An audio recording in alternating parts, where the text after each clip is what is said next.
Bonsoir YouTube, ici Largo pour une nouvelle et courte vidéo sur Horror Arkham, le jeu de cartes.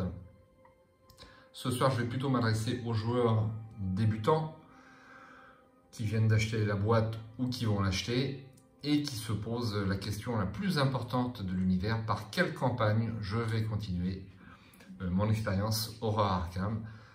Cette question-là, on serait tous posés, sauf ceux qui ont démarré le jeu dès 2016. À l'époque, il n'existait que le core set, donc la boîte de base.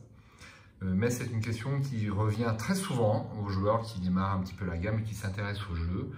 Qu'est-ce que je dois acheter comme boîte et dans quel ordre? Donc, je vais tenter de répondre à cette question ce soir, sachant que ça sera que mon avis personnel.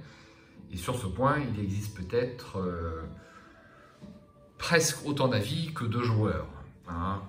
C'est bien que ce qui se dégage sur les forums, c'est qu'il faudrait peut-être acheter les boîtes dans l'ordre. Ce n'est pas forcément mon avis, mais c'est l'avis qui revient le plus souvent. Donc, avis à prendre avec des pincettes, c'est mon expérience personnelle. Je joue au jeu depuis environ 9 mois maintenant, et on s'en lasse pas, il faut bien le dire. La preuve, toutes ces vidéos que je tourne sur le jeu, il n'y a vraiment que Horror Arkham qui me pousse à faire ces vidéos sur YouTube. Donc, on va faire un petit tour d'horizon de ce qui existe au 12 octobre 2019, le jour où je tourne cette vidéo.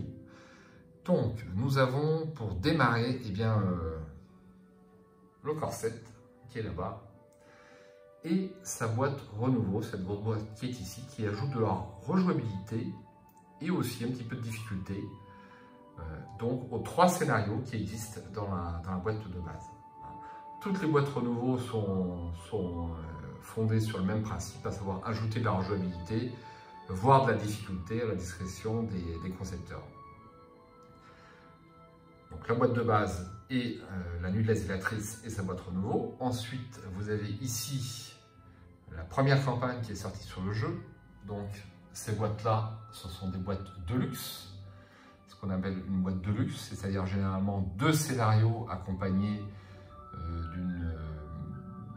d'un certain nombre de cartes jouables, je n'ai pas le chiffre exact en tête. Et toutes les campagnes d'Horror Arkham démarrent par une boîte comme celle-ci, une boîte, ce qu'on appelle une boîte de luxe, qui tourne autour de 25 € et qui comporte 2 scénarios. Donc l'héritage de Dunwich est à ce jour accompagné de sa boîte renouveau, comme la nuit de la zélatrice, et de ces 6 paquets mythes, donc ces 6 scénarios. Donc une campagne de l'héritage de Dunwich, en temps normal, c'est 8 scénarios, 2 dans la Deluxe, et puis 6 paquets qui sortent environ à un mois d'intervalle. Après cette campagne, l'héritage de Dunwich, je vous rappelle, est directement inspiré de l'abomination de Dunwich, de Lovecraft. Donc c'est une campagne assez variée, qui vous emmène vers différents environnements, un train, un musée, Dunwich. C'est assez varié et c'est une bonne introduction au jeu. Et j'y reviendrai lors de ma conclusion sur ce qu'il faut choisir. Ensuite, vous avez là-bas la route de Carcosa, donc la 2e campagne sortie pour Horror Arkham, accompagnée là encore de sa boîte renouveau, qui est sortie il n'y a pas très longtemps, quelques semaines, et de ses 6 paquets mythes.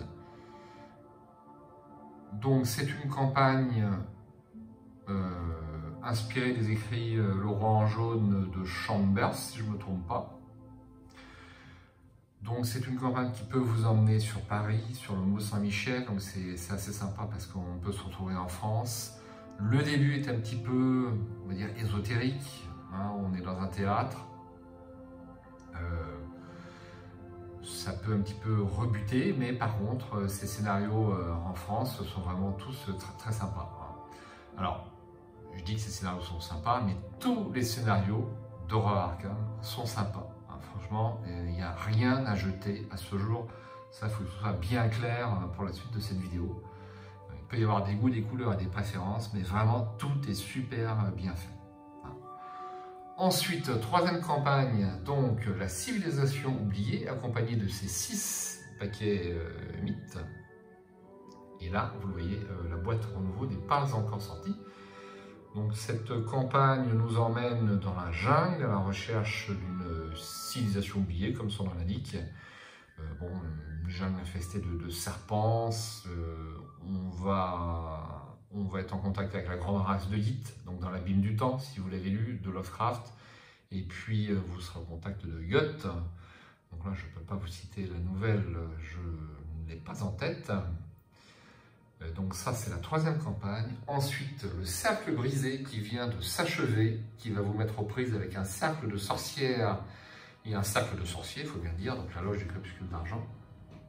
Donc c'est vraiment dans la droite ligne de Lovecraft. Hein. Une campagne très très sympa. Peut-être... je vais aborder mon choix avant la fin de cette présentation, peut-être la plus compliquée. Peut-être la plus compliquée, c'est la dernière complète qui est sortie. Et il y a vraiment beaucoup d'embranchements possibles. Il y a des mises en place qui sont assez lourdes, il y a des scénarios qui sont assez longs. Et bien cette campagne-là, je ne vais pas la recommander pour les débutants.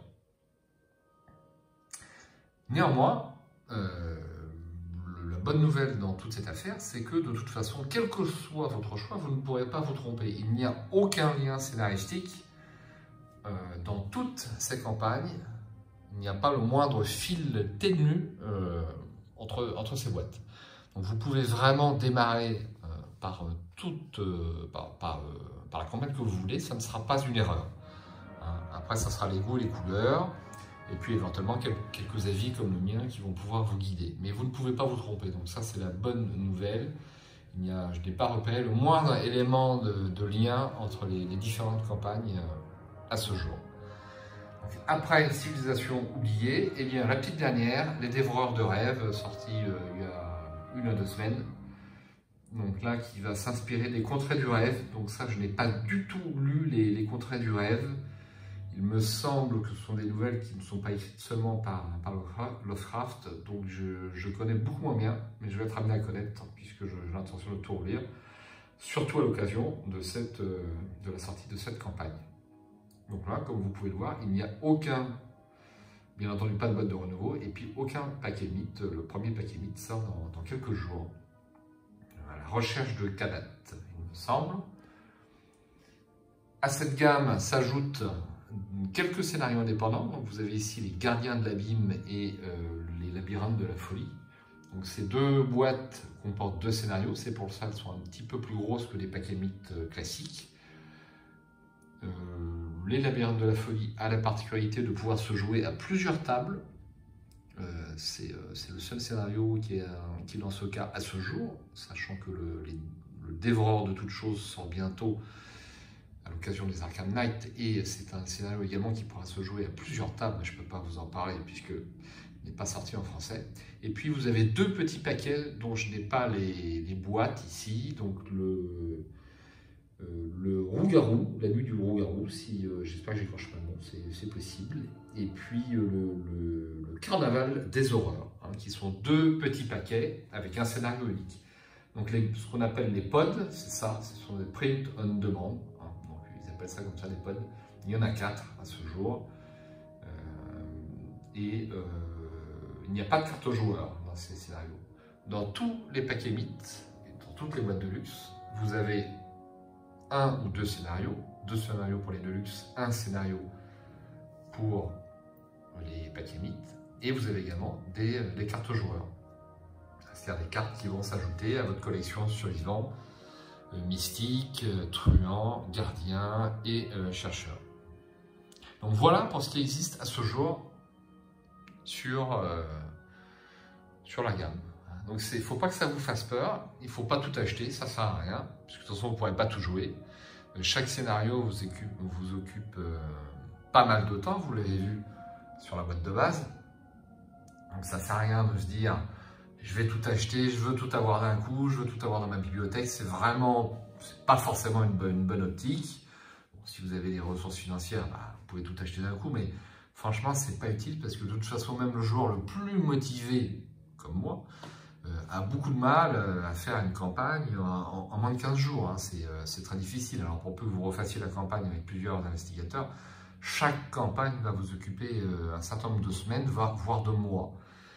Donc si vous venez d'acheter votre boîte de base, vous allez démarrer la campagne de votre choix sans forcément tout attaquer. C'est vraiment pas du tout la peine. Un petit mot sur le matériel. Si vous avez regardé un petit peu les vidéos que je tourne, eh bien, vous avez vu qu'il y a un certain nombre de matériel, tapis, sleeves, etc., qui me servent à faire pion, token, qui me servent à faire mes vidéos. Vous pourriez vous dire, est-ce que je suis obligé d'acheter tout ça aux mêmes parties? Pas du tout. C'est vraiment un petit plus qui peut-être va vous venir au fur et à mesure que votre intérêt pour le jeu, on va dire, émerge. Mais vous allez prendre beaucoup de plaisir sans le moindre matériel sur ce jeu. Il n'y a vraiment besoin de rien, les boîtes se suffisent à elles-mêmes. Allez, pour dire une exception qui confirme la règle, vous aurez peut-être besoin d'un chaos bag, hein, c'est-à-dire d'un petit sac pour mettre les tokens du chaos, acheté en plus, ça vaut 3 € chez Philibert, c'est 3 fois rien. Et puis peut-être faire des intercalaires pour un petit peu mieux placer vos cartes, vous le savez. Sur Arkham, c'est un jeu de cartes, il y a beaucoup de cartes. Le classement est important dès le début. Si vous voulez démarrer une campagne assez rapidement, un scénario assez vite, sans que la mise en place vous rebute, vos cartes doivent être classées. Ça, malheureusement, c'est important, il faut être un petit peu organisé. Mais sinon, zéro matériel. Donc revenons-en à nos boutons, à savoir quelle campagne je conseille, moi, personnellement, à la suite de votre boîte de base. Donc déjà, si vous venez d'acheter la boîte de base, eh bien, je vous recommande personnellement d'acheter la boîte Renouveau qui va quand même bien développer le premier scénario, le rassemblement, développer le deuxième scénario avec les cultistes, et puis le troisième scénario, le dévore de toutes choses, va être là encore avoir une grande enjouabilité mais aussi une difficulté importante supplémentaire. Mais c'est une boîte que je vous conseille d'acheter parce que la boîte de base au niveau du premier scénario est un petit peu simpliste.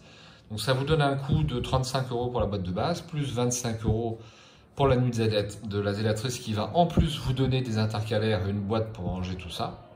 Ça vous donne un coût de revient, eh bien, si je compte bien, de 60 € pour votre jeu. Eh bien moi, pour un jeu comme celui-ci, je trouve ça très raisonnable. Je suis sûr qu'il y a de nombreux jeux à 50 € qui moisissent dans vos étagères, vous avez joué une fois ou deux. Et bien là, je peux vous dire que ça vaut le coup de dépenser 60 € pour ces deux premières boîtes, pour voir si l'ensemble vous plaît, c'est bien. Ensuite, par quoi continuer? Donc je vous l'ai dit, beaucoup de personnes vont vous conseiller de suivre les campagnes dans l'an. Ce n'est pas un mauvais conseil, c'est même un bon conseil, mais ce n'est pas le seul. Hein. Personnellement, avec l'héritage de Dunwich, la deuxième campagne, j'ai eu besoin de me référer un certain nombre de fois aux règles. On va dire que ça n'a pas été aussi limpide et fluide que prévu au niveau des règles. Hein. Il suffit de se renseigner, tout se trouve dans la notice, se voit un petit peu sur le forum. Mais moi j'ai eu des difficultés quand même avec certaines choses. Par exemple, sur les scénarios dans Dunwich, vous avez des rejetons de Yoxotot qui se déplacent. Bon, il y a quelques points à éclaircir lorsque vous allez jouer le scénario. De même que dans le musée, bon, voilà, il y a des petites choses qui, moi, m'ont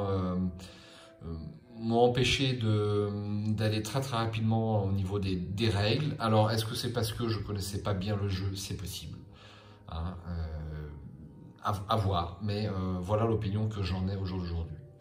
Sur la route de Carcosa, les deux premiers scénarios qui se déroulent dans un théâtre ont un petit côté ésotérique, qui, moi, m'enchante un petit peu moins. Hein. Ça, c'est les goûts et les couleurs. Ils sont vraiment très bien faits, mais le fait que ce soit un petit peu dans le domaine du rêve, du rêve, voilà, puisque le héros s'endort au théâtre, et il lui arrive des bricoles, enfin, le héros ou les héros, si vous jouez en multi. Les scénarios suivants se déroulent à Paris et sont là tout à fait dans la continuité de Lovecraft. Ils sont vraiment très bien faits, notamment celui à Paris, celui au Mont-Saint-Michel, celui dans les catacombes. C'est pas mal du tout. Voilà. Au niveau complexité de ces deux campagnes, donc toute la gamme Horror Arkham va crescendo au niveau des choix et du scénario. C'est-à-dire que la zélatrice, c'est quand même très simpliste. Vous avez vu qu'à la fin du premier scénario, le rassemblement, vous pouvez brûler ou non votre maison. Bon, c'est le seul choix qui s'offre à vous. C'est pas super lourd. Enfin bon, c'est le scénario d'introduction, cela dit, mais même à la fin du deuxième scénario, les 12 coups de minuit, le nom m'échappe. C'est incroyable. Le nom du deuxième scénario m'échappe. Enfin bon, ça me reviendra. C'est pas grave du tout. Il n'y a pas beaucoup de choix là-dedans. Il y en a un peu plus dans Dunwich. Et il y en a encore un peu plus dans Carcosa, avec un scénario, avec un livret de campagne encore plus étoffé. Je crois qu'il est passé, il a augmenté d'un tiers quasiment entre Dunwich et Carcosa. On progresse encore d'un petit cran avec Civilisation oubliée, dont je n'ai pas parlé.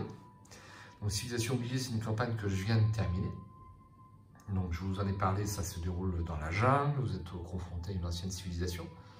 Et vraiment, j'ai beaucoup apprécié le côté fluide et rapide des scénarios de la civilisation oubliée. C'est vraiment, j'ai pas eu du tout d'interrogation lors de la mise en place. Est-ce que c'est parce que je connais moins le jeu? C'est possible aussi. Le guide de campagne est bien développé. On a un beau scénario qui met l'eau à la bouche. Vous pouvez vous équiper en début de scénario. Vous allez pouvoir prendre des provisions, des médicaments, une pioche, un morceau de craie pour tracer des choses sur le sol. Donc ça va vraiment vous donner un très bon aperçu de ce que c'est Horror Arkham, en plus de la boîte de base. Mais moi, c'est la campagne qui m'a le plus intéressé, enfin qui m'a paru le plus fluide sur un certain nombre d'éléments, mise en place, choix scénaristique, pas mal de choses. Moi vraiment, je trouvais ça très bien. Donc ça sera mon choix pour les débutants, ça sera la civilisation oubliée, de poursuivre par la civilisation oubliée, si vraiment vous voulez suivre la vie de cette vidéo. Et puis le choix que je déconseille, ça sera le cercle brisé, qui m'a paru quand même assez compliqué au niveau de la mise en place. Le premier scénario du cercle brisé, il y a une mise en place assez lourde. Si vous êtes débutant, vraiment, ça va un petit peu vous rebuter, je pense. Et c'est vraiment à déconseiller, c'est réservé, je pense, aux joueurs expérimentés. Les dévoreurs de rêves, la campagne, on est assez balbutiement, donc vous pouvez démarrer par cette campagne peut-être, sachant qu'elle a une particularité importante, c'est-à-dire qu'elle se déroule en 2 x 4 scénarios. C'est-à-dire que normalement, pour profiter au maximum de l'expérience de jeu, une équipe va faire les 4 scénarios, et une autre équipe va faire 4 scénarios parallèlement. Donc vous avez un mode de jeu qui vous permet à tour de rôle de prendre un investigateur. L'un sera dans le monde du rêve, l'autre sera resté dans le monde réel. Mais pour profiter au maximum de l'expérience de jeu, c'est 2 groupes. Donc moi je ne vais pas pouvoir le pratiquer à 2 groupes, mais c'est ce qui est plutôt recommandé. Je vous déconseille de prendre un paquet pod si vous êtes débutant, puisque ce sont des scénarios quand même assez difficiles. Ce sont des scénarios difficiles, mais néanmoins qui se pratiquent très bien. Moi j'ai apprécié les gardiens de l'abîme, je n'ai pas joué les labyrinthes de la folie encore. Vous avez le rougarou que j'ai apprécié, mais c'est qu'un seul scénario. Et puis vous avez le carnaval de la folie, là encore je ne l'ai pas joué et c'est qu'un seul scénario. Mais Horror Arkham, il faut le dire, c'est d'abord les campagnes. Donc je vous conseille de continuer par une campagne, d'attaquer une campagne. C'est là que se révèlent toute l'essence de ce jeu magnifique. Donc choix numéro 1, la civilisation oubliée. Choix numéro 2, la route de Carcosa. Choix numéro 3, l'héritage de Dunwich. Choix numéro 4, le cercle brisé. Donc ça c'est le conseil de Largo, et là encore c'est que le mien. Vous aurez bien d'autres avis sur les forums. Voilà, et bien je vois rien de plus à ajouter pour cette vidéo sur le choix de campagne. Avant de se quitter, un petit mot peut-être de toutes les campagnes. Enfin, je les ai un petit peu décrites, mais je n'ai pas montré les boîtes. Donc pour les joueurs qui ne les connaissent pas, ça peut peut-être être intéressant. Donc voici le dos de l'héritage de Dunwich. Une monstrueuse entité terrorisait le village reculé de Dunwich. L'horreur n'a pris fin qu'après l'intervention de 3 professeurs de l'université Miskatonic, le docteur Armitage, le docteur Morgan et le professeur Rice, qui, grâce à des connaissances secrètes, ont réussi à vaincre la créature. Quelques mois ont passé et le docteur Armitage craint aujourd'hui le pire pour ses collègues récemment portés disparus. Vous partez à la recherche des professeurs disparus, initiant une campagne qui vous mènera au fameux club de trèfle au sein de l'université Miskatonic et bien au-delà. Voici pour l'héritage de Dunwich, donc la première campagne qui est sortie presque immédiatement après la sortie du jeu. Ensuite, la route de Carcosa, avec de nouveaux investigateurs, sorti 1 an plus tard, peut-être un peu moins de 10 mois. Depuis des semaines, la représentation du roi en jaune qui se déroulera bientôt en ville est au centre de toutes les conversations. Mais après quelques recherches sur la sombre histoire de cette pièce de théâtre, vous êtes convaincu que quelque chose de terrible est à l'œuvre. Disparition, suicide, hallucination, démence, partout où les pièces est jouée, la folie la suit de près. Aucun lien n'a pu être établi, bien entendu, mais ce n'est pas cela qui va vous arrêter. Dans la route de Carcosa, les investigateurs cherchent à percer le mystère de la célèbre pièce, explorant le théâtre Ward et assistant à une réception donnée par la troupe. Mais à chaque découverte, le mystère s'épaissit et mène les investigateurs aux limites de la folie. Cette extension contient les 2 premiers scénarios de la route de Carcosa. Très très bonne campagne. Y en a-t-il des mauvaises? Nous avons la civilisation oubliée. Nous pensons connaître l'histoire de la Terre, mais il existe des mystères au-delà de notre imagination et des vérités qui défient notre compréhension de l'univers. Quand le célèbre historien Alejandro Vela découvre l'un de ces mystères, les ruines d'une antique cité aztèque oubliée, il met en branle une série d'événements qui pourraient détruire la structure même du temps. Dans la civilisation oubliée, les investigateurs rejoignent une expédition partie explorer ces ruines, s'aventurant dans les profondeurs de dangereuses jungles et de cavernes interdites. Survivront-ils à ce périlleux voyage ou disparaîtront-ils corps et âme? Voilà, donc les 2 premiers scénarios de la civilisation oubliée. Et encore une fois, de nouveaux investigateurs, de nouveaux ennemis, tout très très bon aussi. Voilà pour la civilisation oubliée. Ensuite, nous avons la dernière campagne complète, le cercle brisé. Donc avec du bon et du moins bon pour les débutants, j'en ai parlé. C'est pas facile hein, lorsque vous démarrez, surtout si vous... Elle est quand même assez difficile, surtout si vous manquez un petit peu de cartes. C'est vraiment pas la campagne par laquelle vous devez démarrer. Le jugement, la tempérance, la justice, la tour. Le tarot de la voyante vous a prédit un bien sinistre futur et vous avez du mal à ne pas y songer. Mais lorsque vous apprenez que 4 personnes ont disparu de l'une des demeures de French Hill, sans laisser la moindre trace, vous commencez à vous demander si ce cruel destin est censé être le vôtre ou celui de tout Arkham. Dans le cercle brisé, les investigateurs enquêtent sur le mystérieux passé d'Arkham et lèvent le voile sur son histoire macabre et sur les motivations de ceux qui y œuvrent dans l'ombre.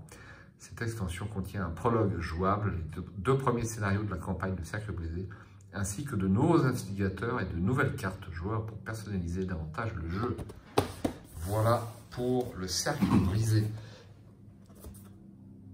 Et enfin, la dernière sortie, mais il n'y a que la boîte de luxe. Donc là, les dévoreurs de rêves. Donc je pense que c'est un petit peu plus onirique, forcément.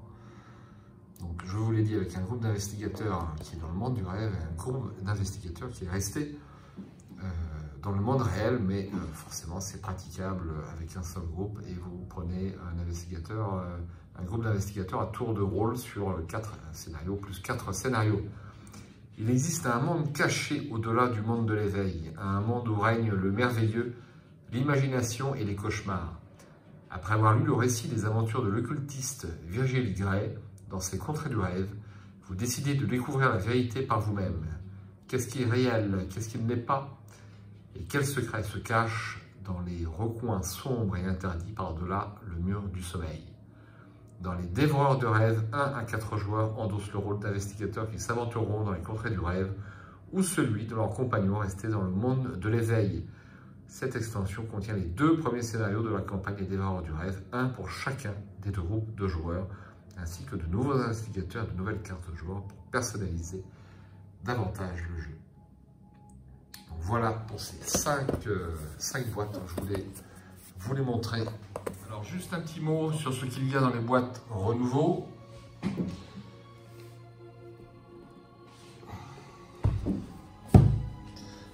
Donc si on ouvre ceci, ça donne quoi?